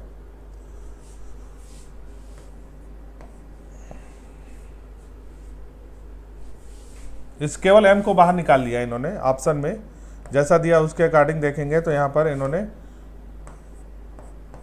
M को बाहर निकाल लिया है, मतलब ऊपर ले गए हैं। तो ये अगर हम लोग E बाई 2C स्क्वायर लिखें और M को लिखेंगे M का पावर -1/2, अंडर रूट में है नीचे, ऊपर जाके माइनस ऊपर हो जाएगा, तो आंसर ये आ जाएगा। चलिए अगला करते हैं question number 38। If the kinetic energy of particle is increase to 25 times change in de Broglie wavelength, तो परसेंटेज चेंज निकालना डी ब्रोगली वेव। लैम्डा बराबर होता है H upon √2m kinetic energy, यानी lambda inversely proportional to kinetic energy. अगर इसका ratio देखें तो लैम्डा 2 बाई लैम्डा 1 अगर लिखें तो ये हो जाएगा हमारा K1 बाई K2। दोनों तरफ -1 कर दें, परसेंटेज निकालने के लिए हम लोग ये करते हैं। तो इधर आ गया delta lambda by lambda, fractional change, और ये वैल्यू जो है अंडर रूट में है तो इसको अंडर रूट में लेंगे। अंडर रूट K1 यानी K पहले था, बाद में कितना कर दिया गया, इंक्रीज टू 25 टाइम्स, तो यानी 25 गुना कर दिया, 25K के बराबर हो गया। -1 करेंगे, दोनों तरफ -1 हम लोग क्वेश्चन को फ्रैक्शनल चेंज में बदलने के लिए कर रहे हैं। K से K कट गया, ये वैल्यू आ गया 1/5 -1, 1/5 -1 हो गया 4/5। क्वेश्चन में इधर परसेंटेज का साइन लगाएंगे और इधर 100 से मल्टीप्लाई करेंगे, तो ये वैल्यू आ जाएगा हमारे पास 80%। राइट आंसर हो जाएगा सेकेंड, ठीक है ना। चलिए अगला करते हैं क्वेश्चन नंबर 39। 4 यहाँ पर रिस्पेक्टर रीजन दिया, photon have lowest energy. Energy जो होता है वो hc/λ होता है। फोटान के लिए एनर्जी इन्वर्सली प्रोपोर्शनल टू 1/λ होगा। अब ध्यान से देखो क्वेश्चन में लोएस्ट एनर्जी तब होगी जब वेवलेंथ की वैल्यू मैक्सिमम होगी। वेवलेंथ सबसे ज़्यादा किसकी होती है? अगर इलेक्ट्रोमैग्नेटिक सीरीज में आप लोग देखें EM वेव में सबसे ज़्यादा गामा रेस, उसके बाद एक्स रेस, फिर अल्ट्रावायलेट, फिर विजिबल रीजन, फिर इंफ्रारेड, फिर हम लोग यहाँ पर माइक्रोवेव, फिर रेडियो वेव। ये हमारा आर्डर होता है इंक्रीजिंग वेवलेंथ का। ठीक है, सबसे ज़्यादा जिसका वेवलेंथ होगा उसका एनर्जी मिनिमम होगा। तो क्वेश्चन में ये तो विबग्योर हो गया जिसमें कलर होगा वायलेट, रेड, ब्लू। तो इसमें तो विबग्योर में सातों कलर यहाँ पर हो जाएंगे, और जो वायलेट होगा और रेड जो होगा, रेड का वेवलेंथ सबसे ज़्यादा होगा। लेकिन उसके आगे इंफ्रारेड है, और इंफ्रारेड का इन तीनों में जो वेवलेंथ होगा वो मैक्सिमम होगा। तो वेवलेंथ इन चारों में सबसे ज़्यादा वेवलेंथ किसका होगा? इंफ्रारेड का वेवलेंथ जो है वो मैक्सिमम होगा। तो जिसका वेवलेंथ मैक्सिमम होगा उसका एनर्जी मिनिमम होगा। आंसर पहला होगा। अगर इंफ्रारेड ना दिया होता, ये विबग्योर के कलर दिए होते हैं, तो विबग्योर में रेड कलर का वेवलेंथ मैक्सिमम होगा तो उसका एनर्जी मिनिमम होता। लेकिन चूंकि यहाँ पर इंफ्रारेड भी दिया है तो इंफ्रारेड की एनर्जी वेवलेंथ इन तीनों कलर के वेवलेंथ से ज़्यादा होगा। तो राइट आंसर इसका इंफ्रारेड होगा। As the intensity of incident light decreases, देखो इंटेंसिटी जो होती है वो directly proportional to number of photon emission per second, या फोटो करंट के डायरेक्टली प्रोपोर्शनल, और इनवर्सली प्रोपोर्शनल टू डिस्टेंस का स्क्वायर होता है। तो क्वेश्चन में इंटेंसिटी बोला गया है डिक्रीज करेंगे। अगर इंटेंसिटी डिक्रीज करेंगे नंबर ऑफ फोटॉन पर सेकेंड कम आएंगे, फोटॉन कम आएंगे तो फोटो करंट कम निकलेंगे। इसका मतलब फोटो करंट की वैल्यू डिक्रीज करेगा। Second option. काइनेटिक एनर्जी जो है वो फ्रीक्वेंसी पे डिपेंड करता है। तो अगर फ्रीक्वेंसी बढ़ाएंगे तो काइनेटिक एनर्जी की वैल्यू बढ़ेगी, स्टॉपिंग पोटेंशियल की वैल्यू बढ़ेगी। तो ऑप्शन यहाँ पर इंटेंसिटी है, तो इंटेंसिटी घटाने से फोटो इलेक्ट्रिक करंट डिक्रीज होगा। 41 when a certain metallic surface illuminated with monochromatic light of wavelength lambda, stopping potential की वैल्यू 3V0 है। Same surface illuminated with light of wavelength 2 lambda, stopping potential की value V0 है। Threshold wavelength की value निकालना है। देखो जब threshold wavelength या थ्रेशोल्ड फ्रिक्वेंसी की बात की जाए तो समझ जाना कि वर्क फंक्शन यहाँ पर हम लोग को निकालना पड़ेगा। आइंस्टीन फोटो इलेक्ट्रिक इक्वेशन को यूज करेंगे। इंसिडेंट एनर्जी बराबर होता है work function plus kinetic energy maximum. चलो काइनेटिक एनर्जी मैक्सिमम बराबर हम लोग लिख सकते हैं incident energy minus work function. Kinetic energy को इलेक्ट्रॉन वोल्ट में लिखना है, तो काइनेटिक एनर्जी की वैल्यू 3V0 है, और इंसिडेंट एनर्जी वेवलेंथ के फॉर्म में hc/λ। वर्क फंक्शन को अभी वर्क फंक्शन ही लिख रहे हैं। ठीक है, अब पहला इक्वेशन हो गया। अब दूसरा इक्वेशन में जब इंसिडेंट वेवलेंथ की वैल्यू 2 लैम्डा कर दिया गया, स्टॉपिंग पोटेंशियल V0 हो गया, तो स्टॉपिंग पोटेंशियल को हम लोग 3eV0 लिखेंगे। अब यहाँ पर स्टॉपिंग पोटेंशियल V0 है तो स्टॉपिंग इसको लिखेंगे eV0। दूसरा इक्वेशन बना रहे हैं hc/, और लैम्डा की यहाँ पर वैल्यू 2 लैम्डा हो गया। वर्क फंक्शन वही होगा क्योंकि मेटल सरफेस वही है। दूसरा इक्वेशन हो गया। इन दोनों इक्वेशन को अगर हम लोग डिवाइड करें, दोनों इक्वेशन को डिवाइड करेंगे तो 3V0 eV0 से 3eV0 कट गया, 3 का क्रॉस मल्टीप्लिकेशन हो जाएगा। अब इस इक्वेशन को देखो भाई, 3 जो है नीचे वाले से मल्टीप्लाई होगा, इसको इससे मल्टीप्लाई करेंगे और इस वाले को इधर से मल्टीप्लाई करेंगे, क्रॉस मल्टीप्लिकेशन करने जा रहे हैं। तो 3hc/2 lambda minus 3 work function बराबर hc/λ माइनस का वर्क फंक्शन। 3 में से इसको घटाएंगे तो ये बचेगा hc/2 लैम्डा बराबर 3 इधर आके प्लस में हो जाएगा, ये -2 वर्क फंक्शन हो जाएगा। ठीक है ना, तो ये हो गया hc/2 लैम्डा बराबर 2 वर्क फंक्शन को हम लोग H C by lambda nought लिखेंगे। एच सी से एच सी कट गया, लैम्डा नॉट की वैल्यू पूछी गई है तो लैम्डा नॉट बराबर 4 लैम्डा के आ जाएगा। तो ऑप्शन यहाँ पर करेक्ट होगा सेकेंड ऑप्शन यहाँ पर करेक्ट हो जाएगा। तो आपको दो इक्वेशन बनानी पड़ेगी क्योंकि यहाँ पर इंसिडेंट वेवलेंथ पहले लैम्डा लेना है, बाद में कितना है 2 लैम्डा लेना है। 42 light of frequency 3 eV0 is an incident of metal of threshold frequency V0 maximum kinetic energy. तो फिर से इंसिडेंट एनर्जी बराबर work function plus kinetic energy maximum kinetic energy value निकालनी है हमें। तो ये आ जाएगा हमारा incident energy minus work function. Incident energy को यहाँ पर फ्रीक्वेंसी इंसिडेंट क्या दिया है 3V0, तो एनर्जी यहाँ पर हो जाएगा 3h/ν0। वर्क फंक्शन है h/ν0, तो आंसर हो गया 2h/ν0। तो राइट आंसर हो जाएगा सेकेंड। चलिए अगला करते हैं 43। If the potential energy of body दे रखा है तो यहाँ पर रेशियो लिखना है, यहाँ पर एस्केप वेलोसिटी अपान पोटेंशियल एनर्जी का रेशियो। एस्केप वेलोसिटी होता है √2gm/r। पोटेंशियल एनर्जी नेगेटिव में होता है माइनस का G_m/r। दोनों को डिवाइड करके वैल्यू पुट करनी है यहाँ पर, और सेम प्लेनेट के लिए बात की जा रही है। ठीक, चलो सॉल्व करते हैं। यहाँ पर वैल्यू हमारी हो जाएगी, ये वैल्यू ऊपर चली जाएगी, r ऊपर चला जाएगा और ये वैल्यू नीचे। तो ये वैल्यू हमारे पास ऐसे रहेगा 2gm, ठीक है, और नीचे है √r, और ये ऊपर जाएगा तो इसको ऐसे लिखेंगे R/G M और यहाँ पर माइनस साइन लगा दो, माइनस में आंसर आ जाएगा। ठीक है, अब देखो ये इसको अगर अंदर ले जाएंगे तो ये स्क्वायर करके अंदर जाएगा, और तो ये वैल्यू हो जाएगा 2gm/r² अपान ये यहाँ पर r ऐसे रहने दो, और ये g² हो जाएगा अंदर m², और ये पूरी वैल्यू निगेटिव में √ में ये ऐसे आ जाएगा। ठीक है, r से एक r कट जाएगा, gm से यहाँ gm² है तो एक gm से gm कट जाएगा। हमारे पास जो वैल्यू बचेगा ये हो गया √2r, नीचे क्या रह जाएगा कैपिटल GM, और स्मॉल m² है तो ये वैल्यू माइनस में होगा स्मॉल m²। को बाहर कर सकते हैं माइनस का, और चेक कर लेते हैं यहाँ पर m² के फॉर्म में नहीं दिया है तो m² बाहर आ जाएगा, 1/m हो जाएगा √2r/gm। तो ये ऑप्शन हमारा करेक्ट होगा, माइनस का 1/m 2r/gm आंसर होगा पहला। तो 43 में हम लोग का आंसर फर्स्ट आ जाएगा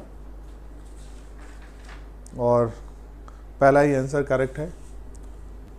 44 a satellite of mass 2m is orbiting the earth at height of h from the surface. The total energy होती है माइनस का capital G capital M small m upon r plus h। अब question में g के form में लिखना है तो आपको मालूम होना चाहिए कैपिटल GM को हम लोग G0r² के फॉर्म में लिख सकते हैं। तो GM जहाँ है उसको G0r² कर लेंगे into small m upon r plus h, है ना। ये टोटल एनर्जी नीचे 2 भी होता है तो नीचे यहाँ पर 2 भी करेंगे, टोटल एनर्जी में नीचे 2 भी रहता है। तो चेक कर लेते हैं कौन सा ऑप्शन है। माइनस में mg0r² अपान 2r plus h, option number third हो जाएगा। तो थर्ड ऑप्शन देख लो भाई, थर्ड आ रहा है कि फोर्थ आ रहा है। mg0r² अपान 2r प्लस h, r² है नीचे 2r होगा, थर्ड ऑप्शन होगा 44 में। एक बार चेक कर लेते हैं भाई आंसर 44 का क्या आया, फोर्थ आ रहा है।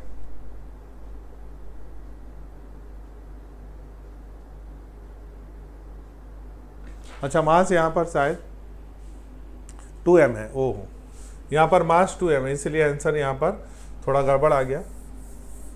तो टोटल एनर्जी होता है माइनस का कैपिटल जी कैपिटल एम, और इसका मास है 2m, तो यहाँ पर 2m भी रखना है अपान 2r प्लस एच। ठीक है, gm की जगह हम लोग माइनस जी, और ये हो गया 2 से 2 कैंसिल कर देंगे तो gmm अपान क्या आ जाएगा r प्लस एच। gm की जगह हम लोग माइनस जी आर स्क्वायर रखेंगे तो g nought R square into M upon r plus H हो जाएगा। तो ऑप्शन यहाँ पर जो लगेगा वो हो गया फोर्थ ऑप्शन यहाँ पर करेक्ट हो जाएगा। ठीक है ना, यहाँ पर चूंकि मास 2m दिया है तो उसको यहाँ पर 2m रख के सॉल्व करेंगे तो 2 से ये 2 कैंसिल हो जाएगा। 45 what is the minimum kinetic energy what is the minimum energy required to launch a satellite of mass m from surface of earth. तो अर्थ के सरफेस से एक सैटेलाइट को लॉन्च करना है। अर्थ का मास है 3m, अर्थ का यहाँ पर जो रेडियस है वो अर्थ नहीं है, कोई एक प्लेनेट है, 3r रेडियस है, इसको मास है यहाँ पर m है। इसको यहाँ पर लॉन्च करना है, और कितनी ऊंचाई तक लॉन्च करना है, एल्टीट्यूड ऑफ 2r यानी कि h, तो इस हाइट पे इसको लॉन्च करना है ऐसे। तो कितनी एनर्जी देनी पड़ेगी, तो यहाँ पर जो एनर्जी देनी पड़ेगी वो यहाँ की kinetic energy plus potential energy, और जहाँ पहुँच गया kinetic energy plus potential energy, दोनों जगह पर काइनेटिक एनर्जी लिखेंगे।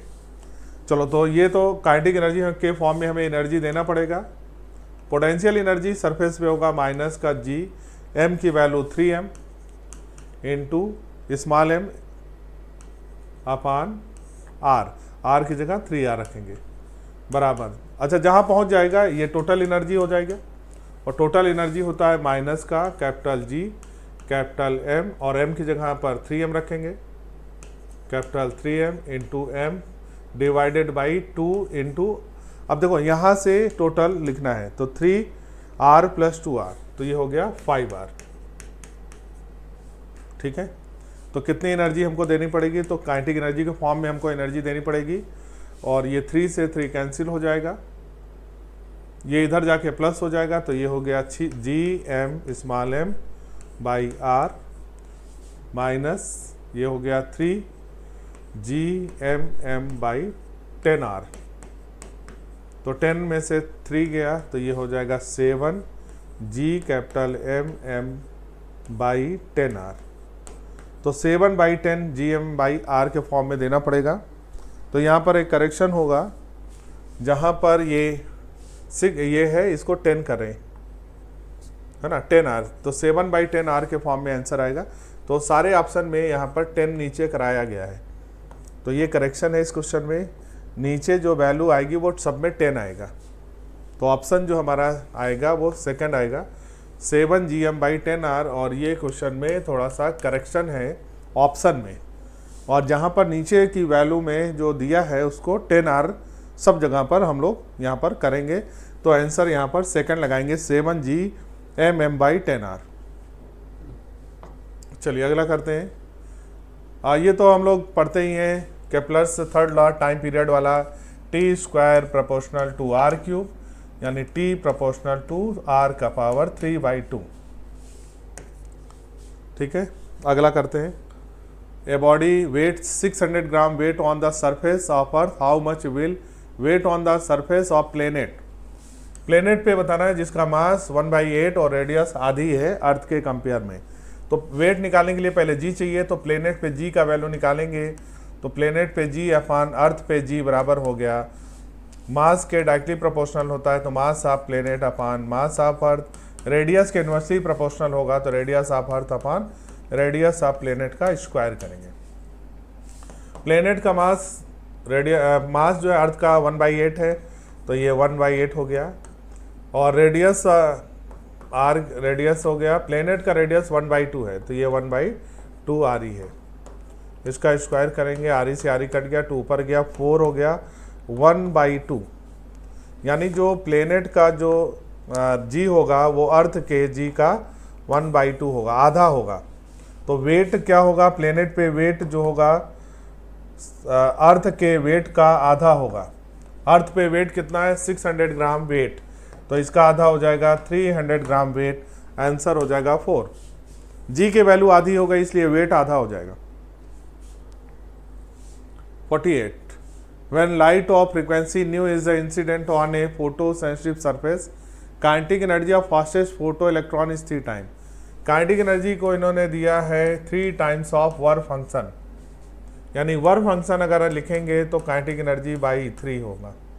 ये क्वेश्चन में गिवन है। स्पीड ऑफ फास्टेस्ट इलेक्ट्रॉन लिखना है ना, स्पीड ऑफ फास्टेस्ट इलेक्ट्रॉन हम लोग यहाँ पर लिखेंगे और इंसिडेंट फ्रीक्वेंसी यहाँ पर न्यू है। तो आइंस्टीन इक्वेशन लिखेंगे E बराबर एच न्यू, E बराबर हमारा आ जाएगा work function plus kinetic energy. तो काइनेटिक एनर्जी हो जाएगा हमारा E minus work function. Kinetic energy ऐसे रहने देंगे, इंसिडेंट एनर्जी की वैल्यू क्या हो जाएगा फ्रीक्वेंसी के टर्म में, ये हो जाएगा H C by H nu. Incident energy H nu हो गया, H nu minus work function को हम लोग के बाई 3 लिखेंगे और इधर के था तो के इधर आके जुड़ जाएगा, के प्लस के बाई 3 के बाई ये हो जाएगा 4 बाई 3, 4 बाई 3 बराबर एच न्यू। तो यहाँ पर हमारे पास आ गया के बराबर हो गया 3 H nu by 4। Kinetic energy को हाफ एम बी मैक्स का स्क्वायर लिख सकते हैं, तो ये वैल्यू 3 एच न्यू बाई 4 हो जाएगा। 2 ऊपर चला, 2 से इसको काट देंगे तो v बराबर हो गया under root 3 H nu by 2m। 3 H nu by 2m इसका आंसर होगा। ऑप्शन सेकंड में दे रखा है, 48 का जो आंसर आएगा वो सेकंड ऑप्शन करेक्ट होगा। चलिए अगला करते हैं क्वेश्चन नंबर 49। ये ग्राफ बना हुआ है और क्वेश्चन में एक करंट है, सैचुरेशन करंट यहाँ पर दे रखी है 10 और ये फ्रीक्वेंसी ये वोल्टेज है। आपको मालूम ये जो वोल्टेज होगा ये हमारा कौन सा वोल्टेज होता है, इसको बोलते हैं कट ऑफ पोटेंशियल या स्टॉपिंग पोटेंशियल। स्टॉपिंग पोटेंशियल की वैल्यू यहाँ पर हमें दे रखी है 2। हमें क्वेश्चन में काइनेटिक एनर्जी निकालना है। काइनेटिक एनर्जी होता है ई वी नॉट, तो यहाँ पर वी नॉट की वैल्यू 2 है तो ये आंसर हो जाएगा 2 V E V nought. Plus में होता है काइनेटिक एनर्जी इसलिए आंसर पहला होगा। Planet is moving around the sun, the time taken by it to move A B C is T1। यहाँ से ए बी सी का टाइम ये T1 है और सी डी का टाइम T2 है। आपको मालूम है सन के जो पास होगा यहाँ पर वेलोसिटी मैक्सिमम होगी, सन से जो दूर होगा वहाँ पर वेलोसिटी मिनिमम होगी, वेलोसिटी कम होती है। तो इधर इसकी वेलोसिटी बढ़ती जाएगी तो इसका टाइम कम लगेगा, यानी T2 कम होगा, T1 ज़्यादा होगा। तो ऑप्शन इसका हो जाएगा T1 is greater than T2। चौथा ऑप्शन सही हो जाएगा। ठीक है, तो ये था आज का पेपर का डिस्कशन। उम्मीद है आप लोगों का पेपर अच्छा हुआ होगा और जो भी डाउट हुए होंगे आपके क्लियर हो गए होंगे। उसके बाद भी अगर आपको लगता है कि कोई भी ऐसा क्वेश्चन है जिसमें आपको थोड़ा कन्फ्यूजन है तो आप या तो कोचिंग में आके मिल लीजिए या तो आप कमेंट करिएगा। इस वीडियो के जो भी लिंक है उसमें आप कमेंट करके उस क्वेश्चन में आप लोग अपना जो भी डाउट हो पूछ सकते हैं। तो ऐसे ही पेपर देते रहिए और कुछ सीखते रहिए। आपका नीट का जो पेपर होगा वो बिल्कुल अच्छा होने जा रहा है, तो इसलिए आप लोग बिल्कुल ऐसे ही तैयारी करते रहिए। तो थैंक यू सो मच, मिलते हैं अगले